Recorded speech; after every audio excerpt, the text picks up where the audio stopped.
Friends 56 GST council meeting के बाद बहुत सारी चर्चाएं हैं और उसमें सबसे ज्यादा जो डिस्कशन हो रहा है वो हेल्थ इंश्योरेंस को लेके है, इंश्योरेंस को लेके है। फ्रेंड्स, जीएसटी काउंसिल ने एक काफी लैंडमार्क डिसीजन लेते हुए जो इंश्योरेंस सेक्टर है, जो हेल्थ इंश्योरेंस है, जो लाइफ इंश्योरेंस है, उस पे जीएसटी को खत्म कर दिया है। अब क्वेश्चन ये उठता है कि क्या जीएसटी खत्म होने के बाद मेरा जो प्रीमियम है हेल्थ इंश्योरेंस और लाइफ इंश्योरेंस वो 18% से कम होगा या नहीं होगा।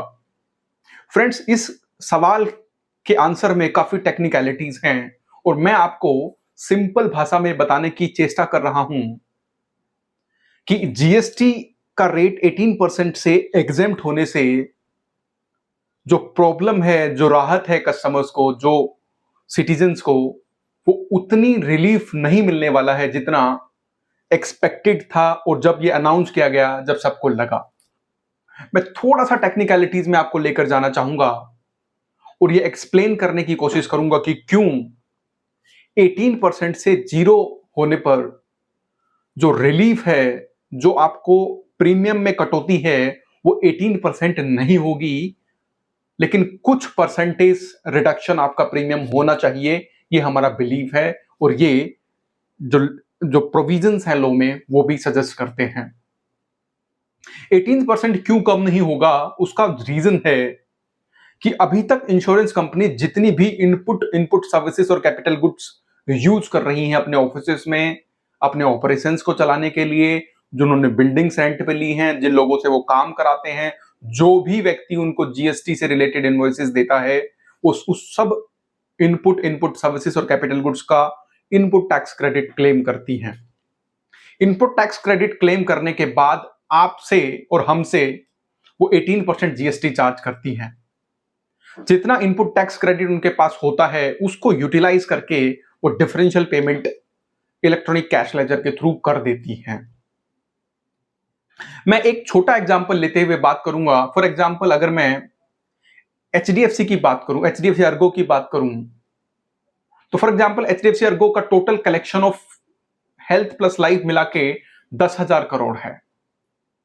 10,000 करोड़ में वो कंपनी 1800 करोड़ का जीएसटी कलेक्ट करती और 1800 करोड़ का जो उसका आउटपुट टैक्स है और उसकी जो इनपुट सर्विसेज हैं, फॉर एग्जांपल वो 1000 करोड़ है, तो 800 करोड़ की पेमेंट वो डिफरेंशियल इलेक्ट्रॉनिक कैश लेजर से आज तक करती आई हैं। लेकिन जैसे ही सरकार ने फैसला लिया 22 सितंबर से, जैसे ही जीएसटी एग्जेम्प्ट होगा, वो 1800 करोड़ जो आपसे लेना था वो नहीं ले पाएंगे, लेकिन जो 1000 करोड़ का उनको इनपुट टैक्स क्रेडिट अब डेड होगा, अब जो ब्लॉक होगा, उस 1000 करोड़ को वो आपके ऊपर पास ऑन करेंगे।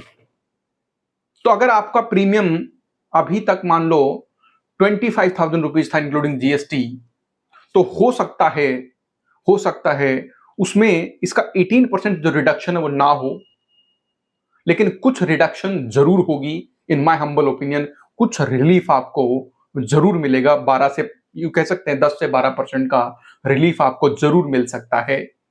तो अब आप देखिएगा कि 22 सितंबर के अगर आप कोई फ्रेश पॉलिसी लेते हैं या इसको रिन्यू कराते हैं तो क्या इंपैक्ट आता है।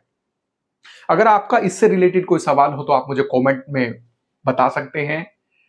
और अभी आप 22 सितंबर तक वेट करें। अगर आपको कोई पॉलिसी लेनी है, अगर आपका रिन्यूअल है तो डेफिनेटली आप कराएंगे ही, लेकिन अगर आप फ्रेश पॉलिसी लेने की सोच रहे हैं तो आपको वेट करना चाहिए और 22 सितंबर के बाद देखना चाहिए कि ये कंपनीज कॉस्ट स्ट्रक्चर में क्या चेंज कर रही हैं।